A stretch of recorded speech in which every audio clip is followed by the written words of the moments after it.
Wheels with me, Michelle Martin, and Dougbrenner here with the Ag Center and his son, Cashton.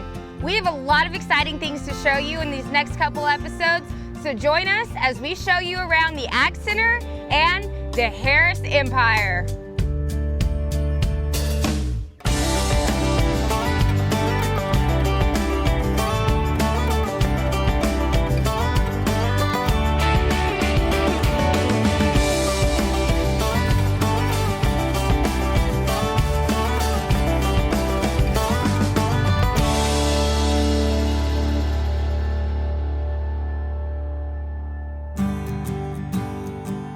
All right, so we find ourselves here in the almond grove, and we're with Ethan and Josh with the Ag Center. I want y'all to tell us a little bit about how the Ag Center brought y'all together and how y'all work together.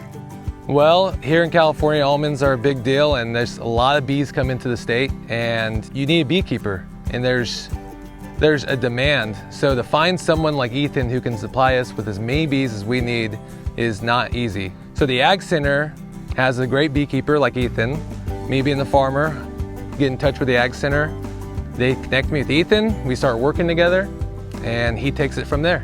I'm a beekeeper and a bee broker, so I work with beekeepers all across the country, line up the logistics of them shipping their bees out in time for almond bloom, getting them placed, finding a farmer, handling all the billing, and then shipping them back. So the bees that are in this specific grove are actually from El Paso, Texas. Okay. A lot of our bees come from Florida, Texas, North and South Dakota, all over the country.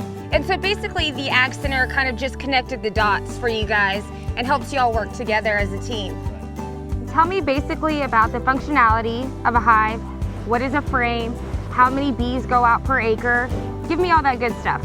So we do 1 hive per acre on 3rd leaf blocks, and then 4th leaf and up maturity, we do 2 hives on everything. Okay. So what they're doing right now is they're foraging, they're bringing back pollen, they're bringing back nectar. Pollen is their protein source, it's what they use to rear their young. Every time the queen lays an egg, they will feed their eggs the pollen. Okay. And that's what they use to grow, it's their protein.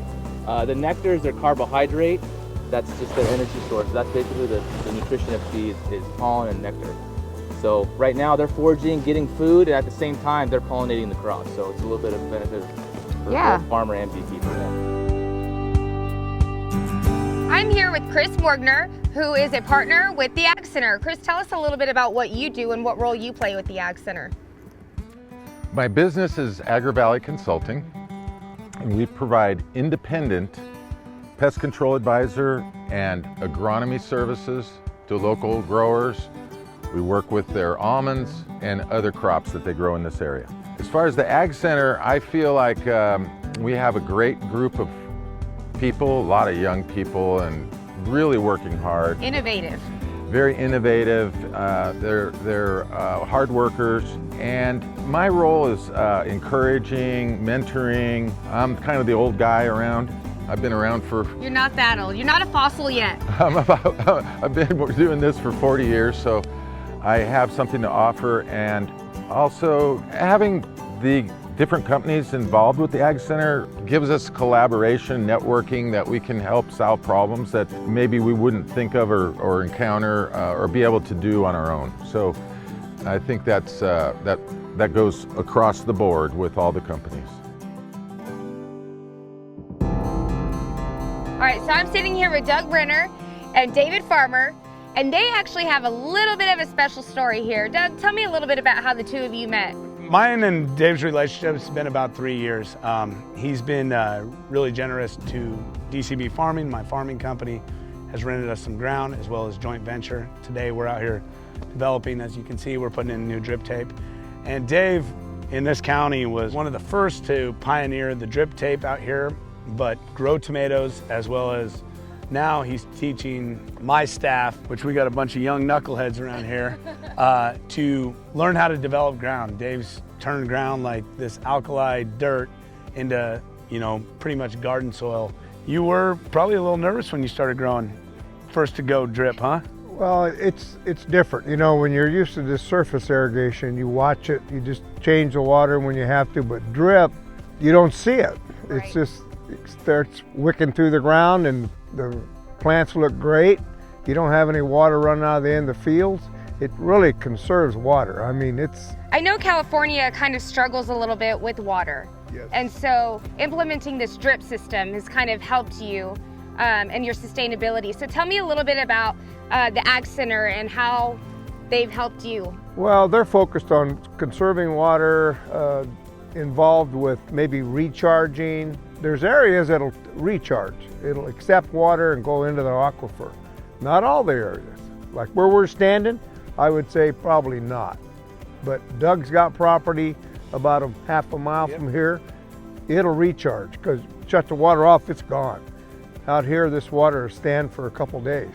So what we're looking at, one of the companies in the Ag Center, which is Waterland Solutions, which Dave works with Brad and those guys, we are looking for recharge projects, which might only be a half a mile away, but could offer water credits over to this ranch to keep it more sustainable.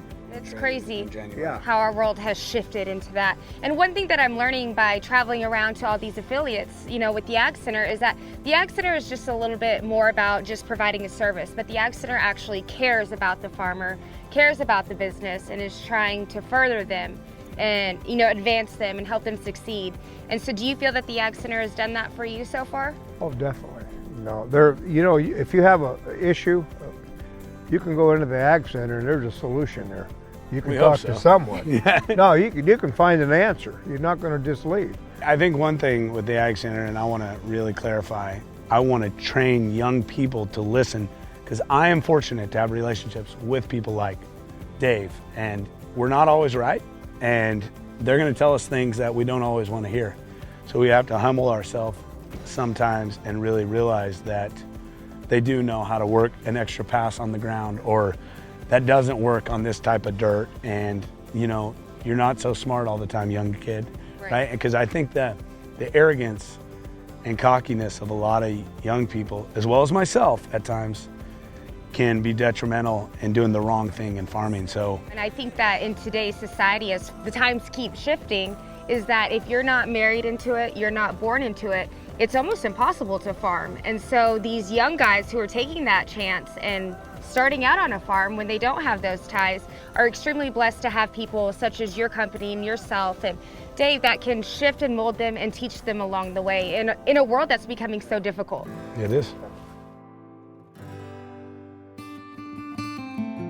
All right, Doug, you're a man that wears many hats and has a lot of teams. Tell us where we're at right now. So today we're at one of our clients' fields right now. This field will be planted next week in trees. This is a section, 640 acres, so you'll have about 92,000 almond trees planted here. This is Central Irrigation out here. Central Irrigation was founded 7 years ago, and it's becoming one of the fastest growing irrigation companies in the valley, led by a president, Keith Yamamoto. He's phenomenal. And what he's done is really change the way we look at irrigation, like we've talked about today. Doing things right, correct distribution, uniformities, everything like that is just really setting our company apart from others, and we do things right. And that's the Ag Center in a whole, right? Is doing the right thing for your customer. And it's becoming a game changer. On this, you see two pipelines. That's a dual manifold system. A lot of guys will just put a single manifold. The difference is what this customer understands is having both. The reason you need sprinklers for frost protection, as well as getting amendments to leach. With drip, you will get water to go down, but you won't disperse salts. And that's why you'll want sprinklers as well. But the nice part about drip is you're 97% efficiency with your water. So they both have their individual times. The difference is this grower is willing to spend an extra $300 an acre. You spread that over a 25-year period, that's only $15 a year, and I think your return on investment will be tenfold, no question. All right, Doug, thank you so much for taking us around the Ag Center. I think what you have built there is amazing, and the opportunities that you are blessing anyone involved in agriculture with is amazing. So I appreciate you and your time and your team. Michelle, as we say in California, we appreciate you. So, And as we say in Texas, God bless y'all. same to you. Where will I be next? We'll see. See y'all later.